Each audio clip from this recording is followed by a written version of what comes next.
acceptable in thy sight, O Lord, my strength and my redeemer. And the children of God said amen.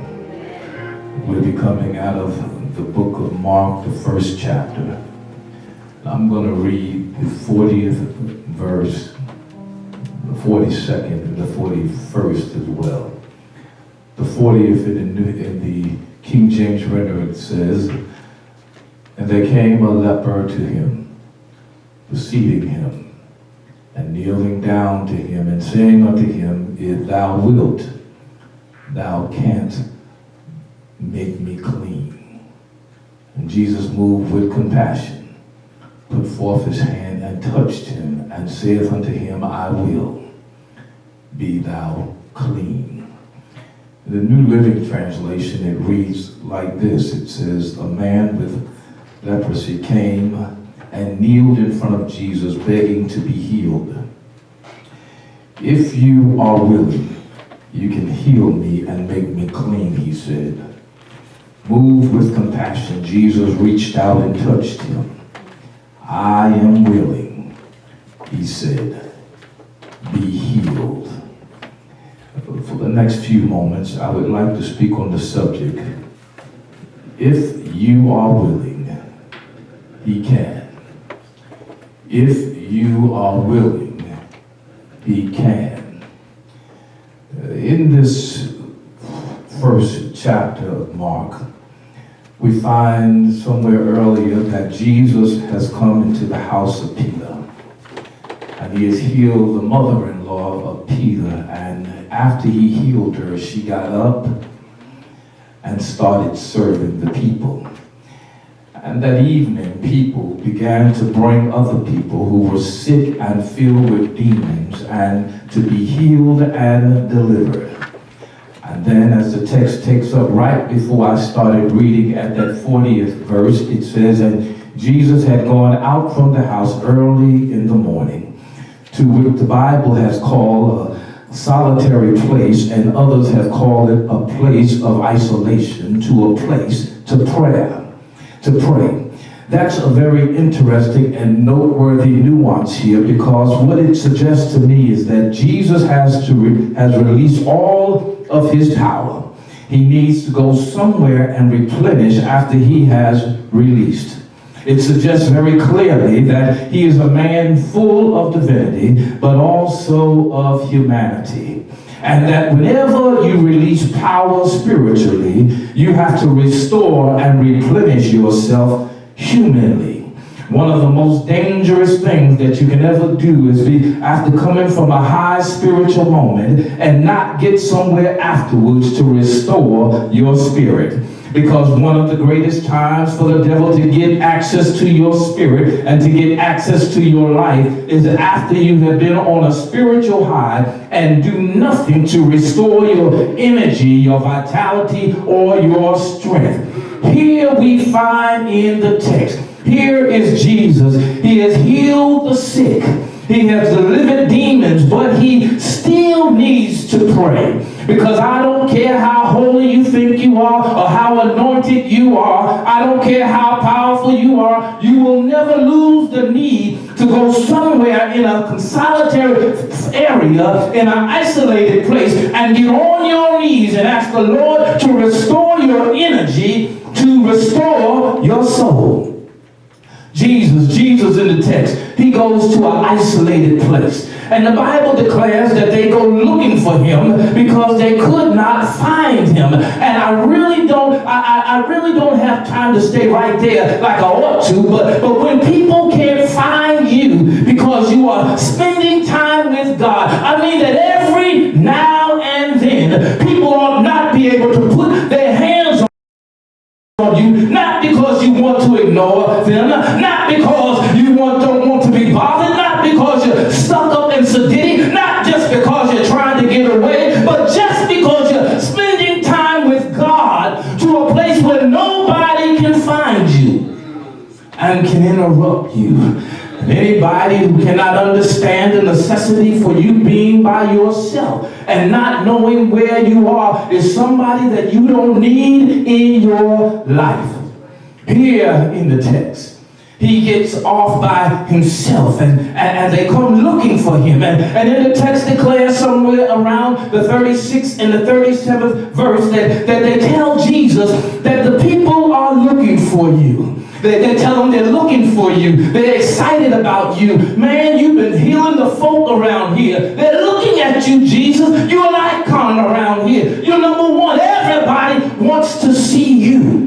But watching the text, what Jesus does. Jesus ignores what they say. And he says, come on, let's go to the next towns. And look what the Bible says. It says, let's go to the next towns. It says towns in plural. He said, let's go to the next town. Because what it suggests to me is that if you are going to be in ministry, you've got to reach a point where you're not motivated by the masses. You're not captivated by the crowd. If you're going to be in ministry, you have to come to a point where the crowd does not captivate you and the masses will not motivate you. You have to reach a point where people's applause does not do anything for you. You have to come to a point where you don't get all annotated and all stuck up on yourself because you want to base in the moment of self-gratification because of what the Lord has allowed you to do. He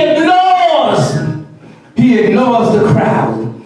And he says, no, I got to move on to where I need to go. Because Jesus understands something. And that is the only reason the crowd wants to see him is because they have been overwhelmed by the spectacular. They've been overwhelmed by what Jesus has been doing. And anybody who follows you because of what they saw you do in miracles and in the spectacular is someone who you don't want to, is not going to be with you long.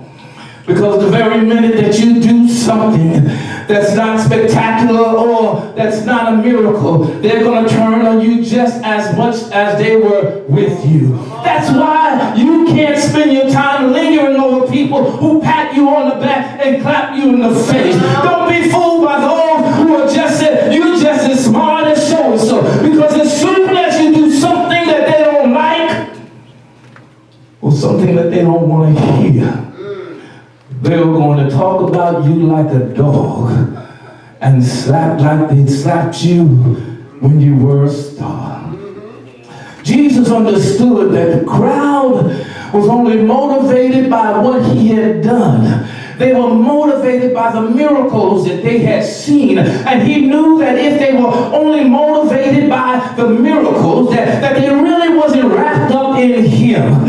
And they were just wrapped up in what they saw him doing. And he's not going to cater to anyone who doesn't like him for who he is, but only likes him for what he can do. In fact, the reason why some of you continue to remain in a constant state of pain, betrayal, deceit, and trouble is because we keep messing with people who like us for what we do and don't like us for who we are.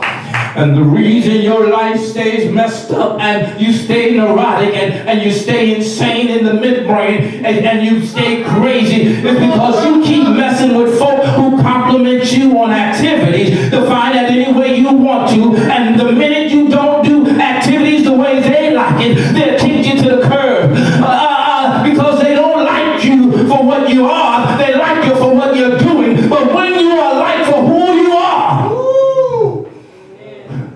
I don't do what you like, you'll still appreciate me.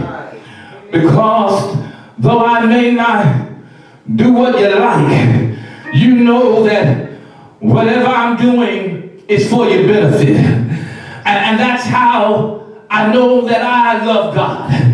The reason I know that I love God, because God doesn't always do what I like. He doesn't always do what I want. He makes me mad sometimes. I get upset at God sometimes. Sometimes I have to leave my prayer closet perplexed, confused, and not always liking the answer that I receive. But I still love him. I still love him the same because I don't love him for what he does. I love my God for who he is. And I really believe that what saved him from temptation of turning away to the crowd is because he just finished having prayer time. I really believe that what saved him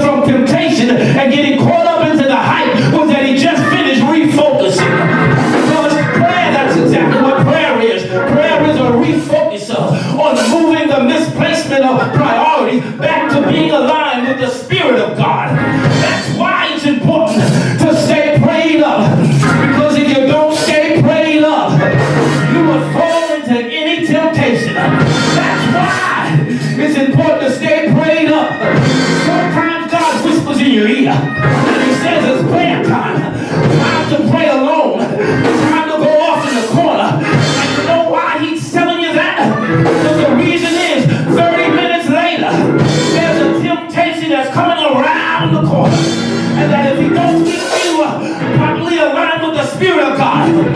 Now sit there. Sit there. Y'all are hearing me.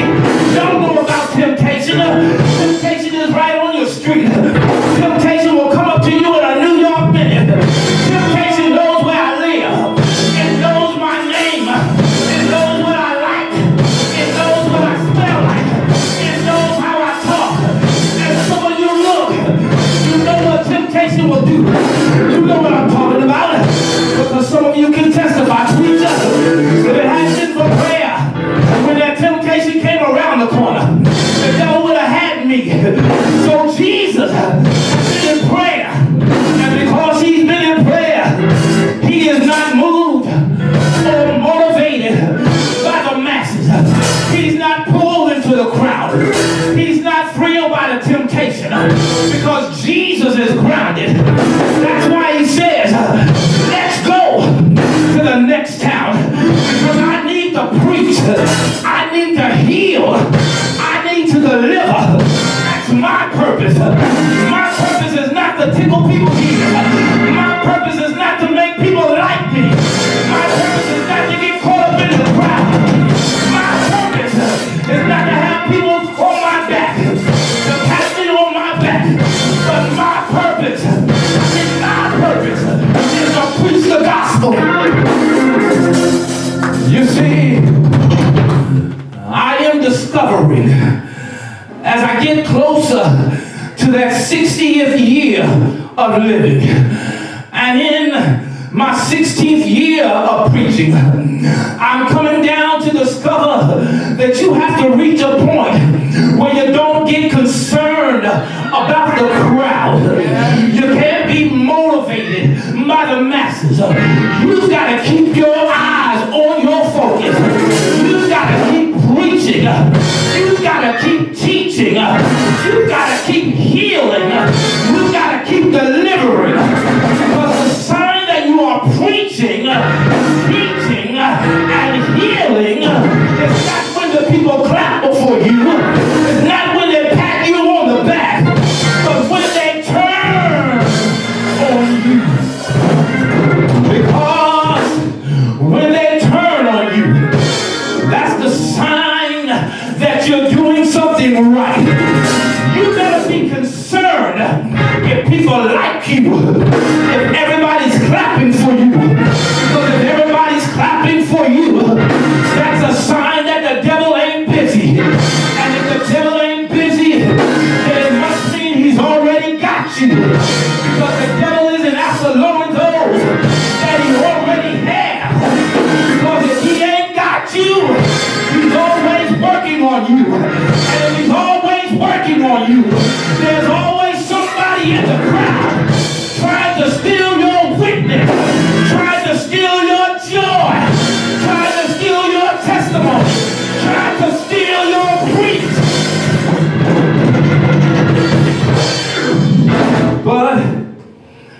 But I've determined in my spirit, in season and out of season, catching hell or in heaven, I'm going to preach and proclaim Jesus until he comes. I will not allow my purpose to be altered by the devil because he's not paying my rent. I will not allow myself to get chimed in by the devil because he didn't die for me. He didn't call me and he didn't redeem me. And so, Jesus, he moves on to the next town. And when he gets to the next town, he's encountered by a leper. And the Bible declares that this leper comes to Jesus. And what catches my eye is that the leper's approach to Jesus. Because I believe that healing comes through the approach. And all you've got to do is read the Bible. And you will discover that there is a proper way to approach divinity. Come here, Moses. God said to Moses, you can't step on me on any kind of way. Take off those shoes. This is holy ground. Jesus said to his disciples, when you go to God to pray, you can't approach God anyway. You got to approach God right.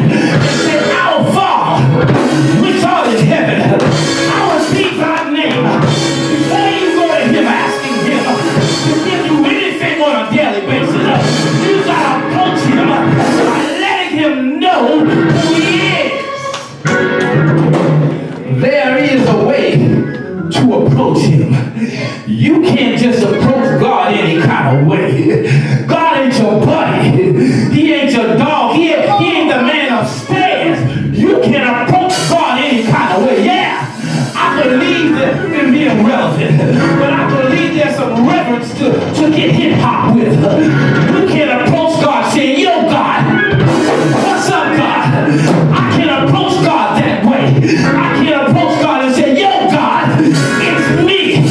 Because God is holy. And there's a way to approach God.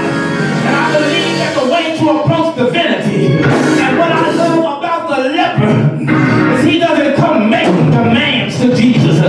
He says to Jesus, he said, if you're willing, he said, if you're willing, I know you can. I know you can. If you're willing. And he says, Jesus, I know you have the power, but you got the prerogative too. It's your prerogative. He says, Jesus, just because you don't mean, just because you can, don't mean that you will. Because sometimes exercising his power might not be in the best interest of his glory. What did you say, preacher? Because sometimes God can get more glory out of keeping you in some stuff than getting you out of it. Because if he gets you out too quick, you may have other options to give credit to.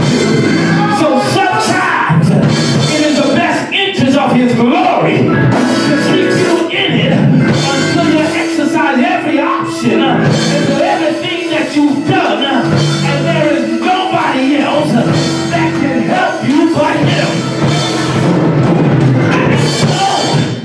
And so that when he delivers you, you ain't got nobody else that you can give credit to. And the only thing that you can say is, if it had not been the Lord who was on my side, is there anybody here today that knows that God will not leave you, but he'll leave you in some stuff and get the glory out of leaving you in it?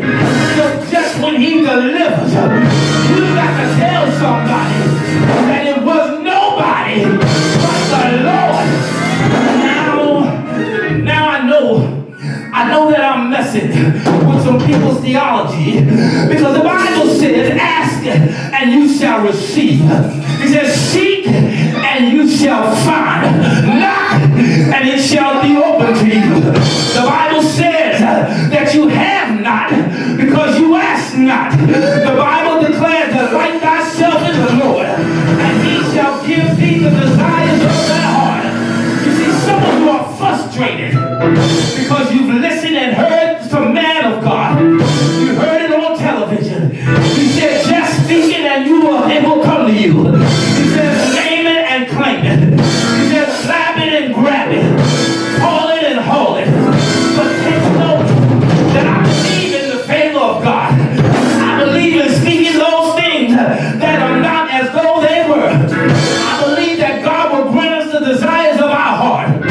But we missed the most important piece of the puzzle. And is that you've got to understand the Bible in context. And that is when you ask, you don't ask until you're saturated yourself. You don't ask until you got down on your knees in his will. Because when you saturate yourself with his will, I ain't asking for something that he doesn't already have, or something that he don't want me to have. Let everything my hands touch prosper. That is built upon the understanding that you are careful about what you touch, and you are certain of the will of God, and have walked deeply with him enough to know to touch and what not to touch, what to keep your hands on and what to keep your hands off. I can't ask for stuff that is out of the will of God, because if I do, God ain't obligated to do it for me. Because what I want may not be what he wants me to have. I ain't asking for your wife because she belongs to you. I'm not asking husband because he belongs to you. You've got to reach a point where you understand God has the power. He also has the prerogative. He is here. He's here to where you, this is where we get messed up in our theology. We try to hold God to performing his power. That is where our theology is messed up. We think just because he can do it, that he has to. And some of us are mad with God because some things he can do, he hasn't done yet. He hasn't given you that job by now. He hasn't given you the money that you need by now. You didn't say that you didn't have it yet, but it didn't come yet. You haven't stopped sleeping with that teddy bear and having somebody else to sleep next to you. He hasn't healed me by now. He hasn't fixed that marriage by now. He could have. He could have turned my situation around. And now you're mad with God. I say you're mad with God. And you're saying, God, I know you can. And then what begins to happen when you start saying to yourself, well, then maybe he can't. Because we think that he is, or that he has to, because he can.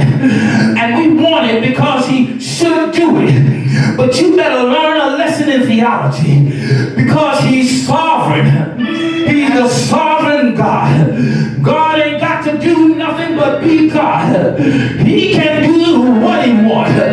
He can do when he wants. And he can do how he wants. Because he's sovereign.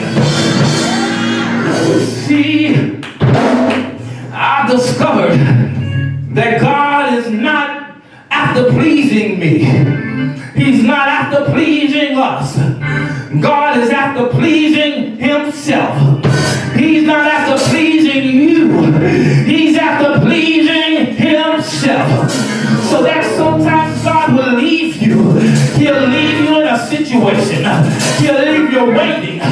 God will leave you hurting so that you can learn how to trust him, because that's the only way to please him. You see, without faith, I say without faith, it's impossible to please God. You have to reach a point where you can say, God, I know you can, but will you? Whatever you want to do, God is up to you. Now that's the height of maturity. But I can say, God, I know you can, but whatever you do is up to you. God, I know that you can give me a job. I know you can stop me from being single. I know you can open that business for me. I know you can restore me to perfect health. But whatever you do, God is up to you. Now understand that the height of maturity is not when you celebrate when he does what he wants you to do. But the height of maturity is when you can celebrate when he doesn't do what you ask him to do. Can you celebrate him broke like you celebrate him when you're rich? Can you celebrate him in divorce like you celebrated him when you got married? Can you celebrate him when your life is down like you celebrate him when your life is up? Is there anybody in here who can say, I've been asking God for some things, but God has the final analysis? It's really up to him, because whatever you do, I know it's going to bless me, because I know about you. I know whatever you do, God, you will bless me. So here is the question. How do I learn to operate in the parameters of God, of his prerogative, without holding him prisoner to his power? How do I mature in my faith to operate within the reality of God?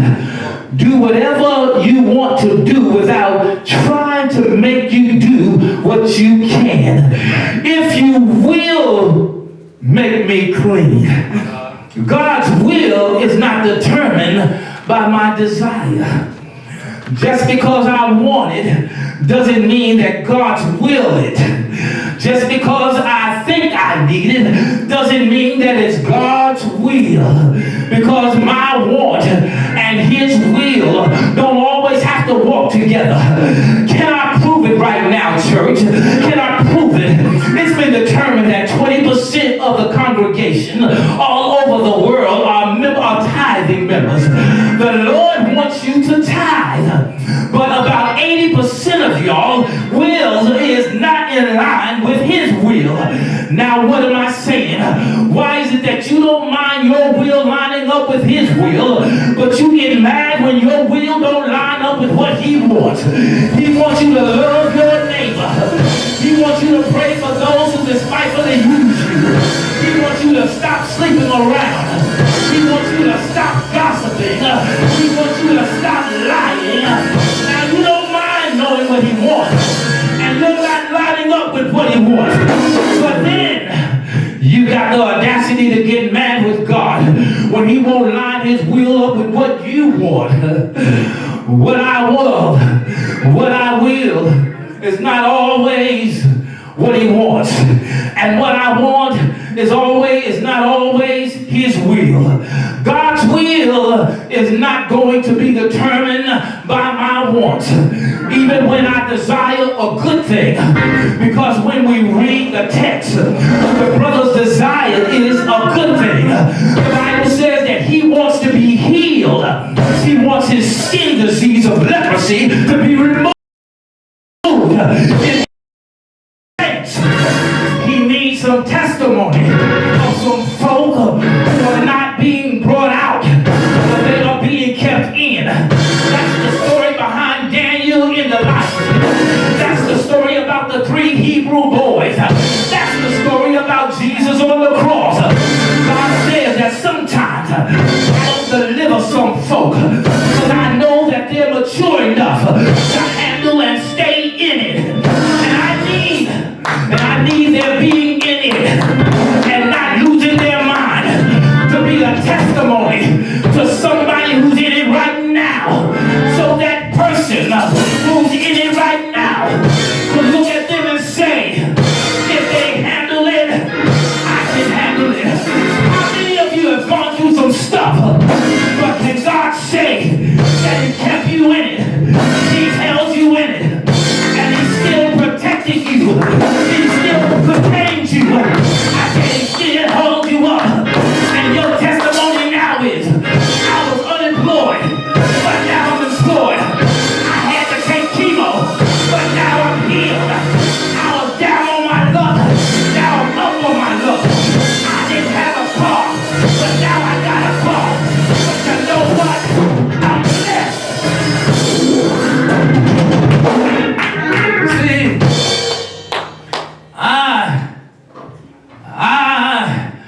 I don't want a good thing. I want a blessed thing. The job may be a good thing, but it may not be my blessed thing. That relationship may be a good thing, but it may not be a blessed thing.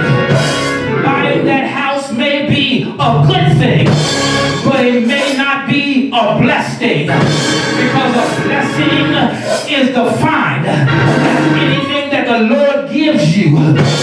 He will get the maximum glory out of it. Why should I want God to give me a house just to look good and impress all my friends, but I don't have enough money to afford it and I can't spend it, so I wind up broke, can't pay my tithes, I get broke down? Why should I let God put me in a relationship just because he's fine, just because she looks good, that when it's all not going like it should be, it might not be the best interest of glory? Because he's not going to come to a church with me. He's not going to treat me like the queen I should be treated by, but treats me like I'm a slave. I don't want a good thing. I want a blessed thing. Blessings and healings and deliverance is never about a system, but it's always about a Savior. Look in the message, look in the passage. He brings the request to be healed directly to Jesus. That all goes against the principles. This brother here is a Jew. That goes against the principles of the Torah. This is not how they get healed of leprosy. To get healed of leprosy, we have to go back to Leviticus chapter 14. And the prescription was that you have to be examined by the priest. You have to take 2 birds, one alive and the other one dead. You kill the one over running water. Then you take some cedar, some wood, some crimson yard, and some hyssop. And what you did that, then you tied the living bird up, and you dipped the living bird into some blood, the blood of the dead bird. You set the living bird free, and after you set the living bird free, symbolically the mourning being set free, and after the leper would have washed that, after being washed, they would re-examine in 7 days, and after 7 days, they would shave their head and their eyebrows, and then 5 or 6 different animal sacrifices, and after the animal sacrifices, then the priest would touch the leper with a dip on his right ear, his right thumb, and the big right toe, and with oil and with blood. Then they will re-examine after all of that, and after being re-examined a 3rd time, 14 days, then he could be declared free and healed. But what normally takes 14 days, Jesus comes along and handles it in 5 seconds. The brother didn't have to go to the priest to get healed. He came to the high priest. The brother said, I don't have time to go through all of the rudiments of a system. But the system also said, if I come within 6 feet of anybody, hello somebody, don't that sound familiar? If I come in 6 feet of anybody, they have the right to stone me. They can stone me to death. But Jesus, I've been hearing about you. You've been touching stuff that other folk won't touch.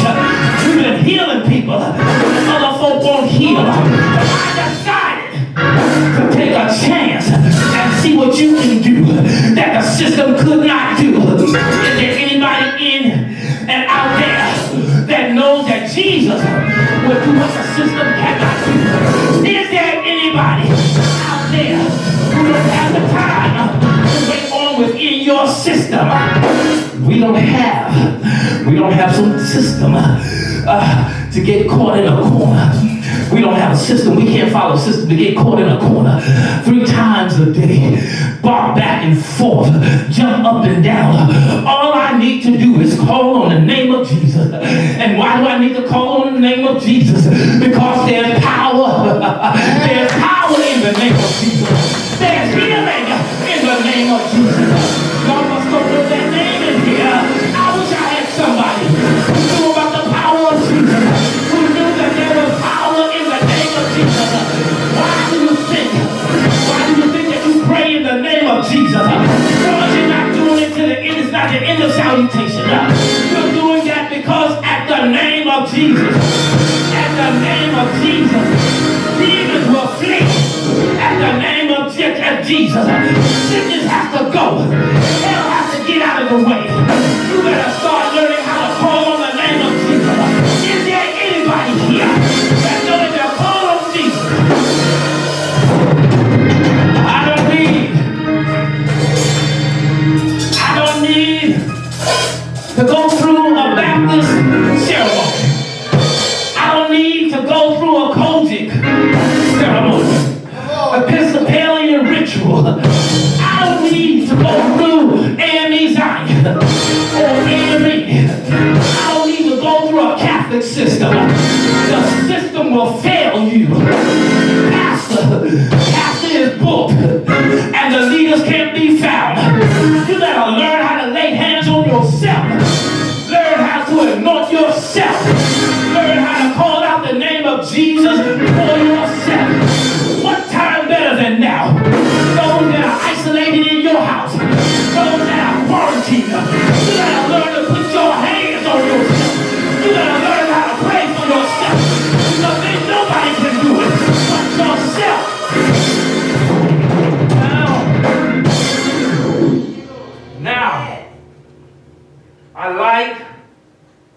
I like what the leper does. I like what he does. He goes before God, before Jesus, and he lays in prostrate. You've got to learn how to go to him for yourself. The leper, what he could take to anybody, he carried it to the Lord. Somebody is going through something that you can't tell anybody about. Somebody is going through something that you can't take it to anybody else. Others will judge you. Your friends will condemn you. People won't understand you. Jesus said, I won't let you find anybody, because I am trying to teach you that what you can't take to anybody else, I can handle it. The old saints used to say, have a little talk with Jesus. Tell him all about your troubles, and he will hear your faintest cry, and he will answer by and by. Jesus said, if you're willing, and watch what Jesus does. Jesus takes him. He doesn't put any gloves on. He doesn't say, wait, let me go sanitize my hands. As a leper, he had bumps all over his body. He had pus running out of his sores. Jesus doesn't say, I can't touch you, because Jesus touches the untouchable. Jesus reached out. The man didn't ask Jesus to touch him, because the man probably figured, if nobody else is going to touch me, I figure that he won't touch me either. Jesus speaks a word. Jesus says, no, I've got to show you that I'll touch you when everybody else has put you out. Look at what you look like. They'll let you know that you got leprosy. They'll let you know that you got a problem. Is there anybody here glad that you got a Savior that can go to you? They ain't gotta just relegate to church folk. You don't just have to go to church folk, because church folk are a trip. Yes, they are. They'll sit right next to you, and if you start coughing, they'll tell your business. They'll roll their eyes at you like you got a problem. They don't want you to touch them. But I'm so glad I got a Savior that I love. I'll touch you. My Savior will touch me. He'll wrap his arms around me. I'll touch you when other folks won't touch you. Jesus touches you. He'll heal you. He'll touch you. He'll make you brand new. That's why I'm here today. I said, that's why I'm here today. Because other folks said that I was no good. There's someone said I wouldn't make it. There's someone that said my life was over. That I wouldn't get over it. I wouldn't make it. Because I came from a mother with a bunch of kids. And he ain't gonna be nothing. Because I got pregnant as a teenager. I couldn't open my business because I didn't have a college degree. But the Bible says, he touched me. He touched me. Yes, he did. He will touch you. He will heal your body. He will heal your mind. He will heal your spirit. Somebody hearing out there. You need the Lord to touch you. You need him to touch your finances. You need the Lord to touch your marriage. You need the Lord to touch your spirit and your soul. But watch what Jesus does. After he heals the man. After he heals the man. Jesus is a Jew, you know that. Notice that he didn't come to abolish the law, but he came to fulfill it. Notice that Jesus, he did respect the system. Jesus is a Jew, raised up in that culture. Jesus said, he told the man, he said, keep quiet. He said, keep quiet and go show yourself to the priest. In other words, he said, keep quiet and go through the system. Then give an offering. I think that you might have missed that. He said, keep quiet, go through the system, and give an offering.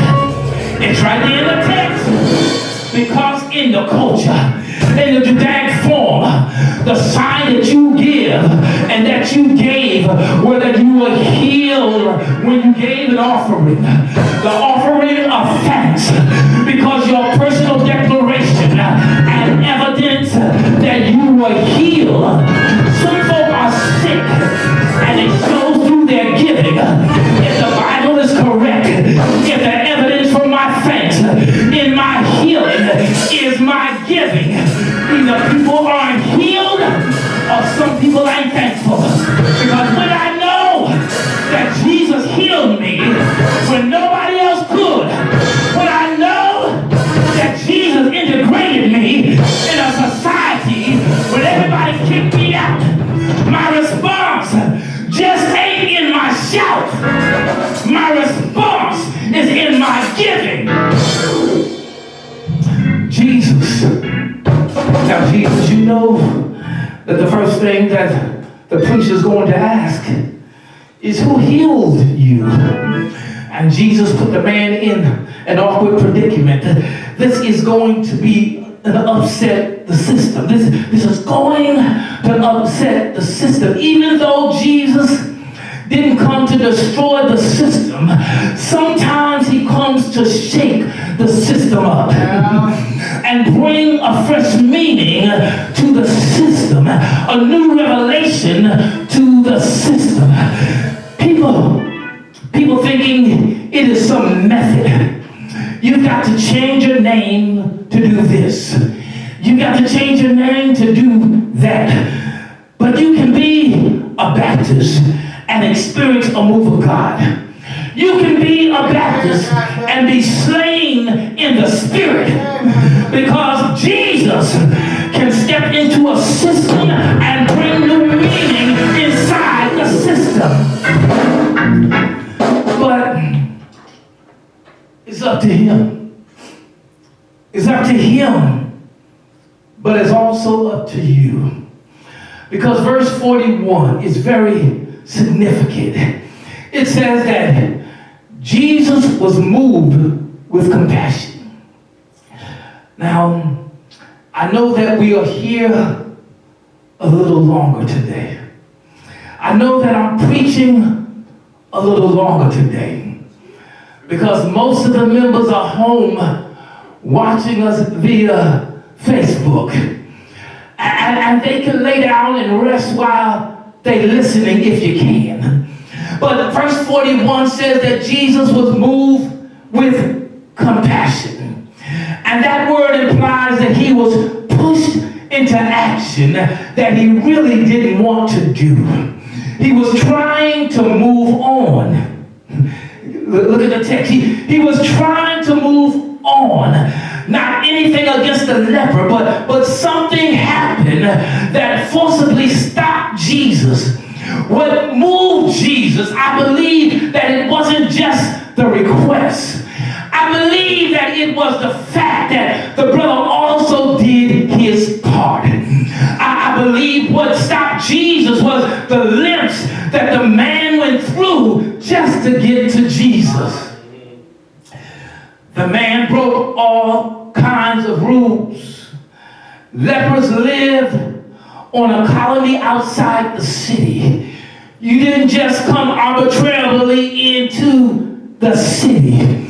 You had to stay in the leper colony. The brother left the place the government had designed for him. He decided he wasn't going to let the government build a neighborhood for him and force him to stay in that neighborhood. The Bible says that he left the neighborhood and he didn't come yelling unclean. I said he didn't come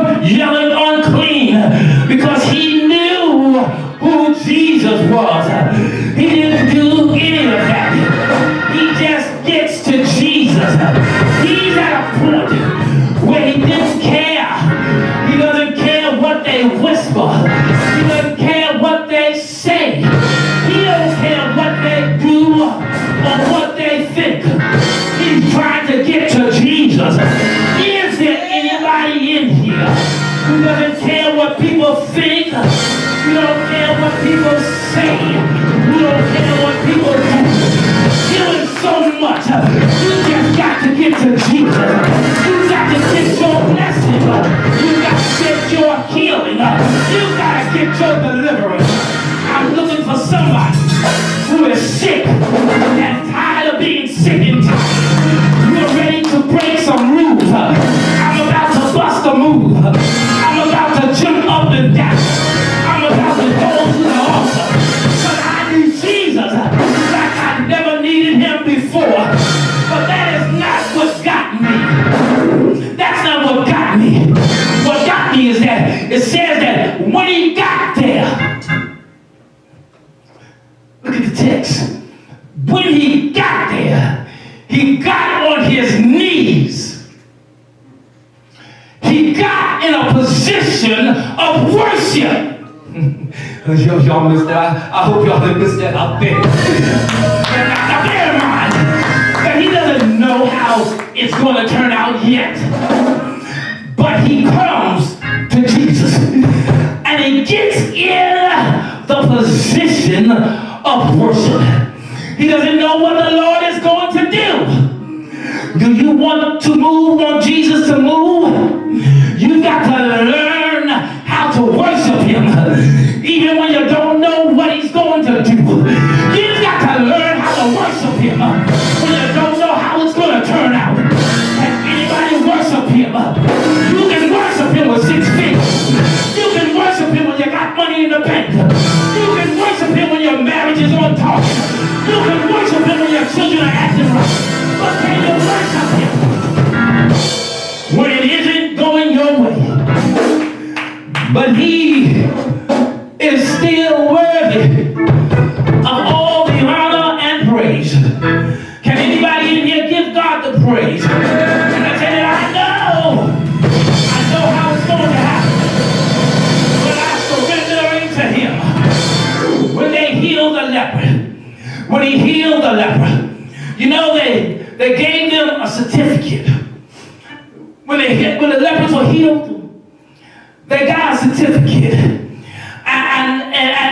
And when Jesus comes to heal, the certificate is his word. And when people question what happened to you and where you come from and how you made it through, you ought to pull out your certificate. You ought to pull out your certificate. You ought to say, he was wounded, and by his stripes I am healed. For whom the Son set free. Now Jesus said, don't tell anybody. But the Bible says that he goes out and tells everybody. Jesus said to shut your mouth. But he goes, he has to go and tell everybody.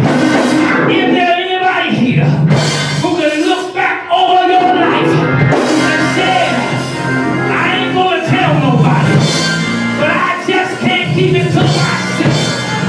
And I ain't going to tell nobody. I'm not going to tell how he healed me, but I just can't keep it to myself. So what I started doing, I started walking, I started talking, and I started singing. All of a sudden I started shouting about what the Lord, what he's done for me. This is his will. He can make me clean. Is there anybody here? Has the Lord done something? And you can't keep it to yourself. You want to wave your hand and give God the glory. Because you can't keep it to yourself. I know some of you by yourself. And if your neighbor heard you, they're not going to understand what you're doing. But you just go in and shout. One day they'll come to realize that the Lord, he kept you. He kept you from all harm and danger. You don't get the virus. He kept you. He kept you. And if you get the virus, he's still going to keep you. But the Lord, he can. I said he can.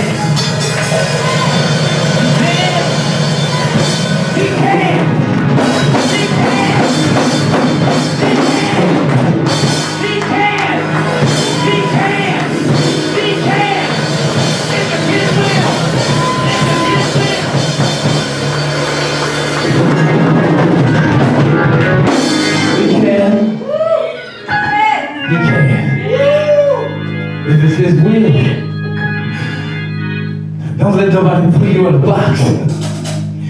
When you're going through something, you just go straight to Jesus. You don't need a crowd. You don't need a crowd with you. Because if God set you to do something, you got to go ahead on and do it. You got to go ahead and do it. Come on up here, praise team.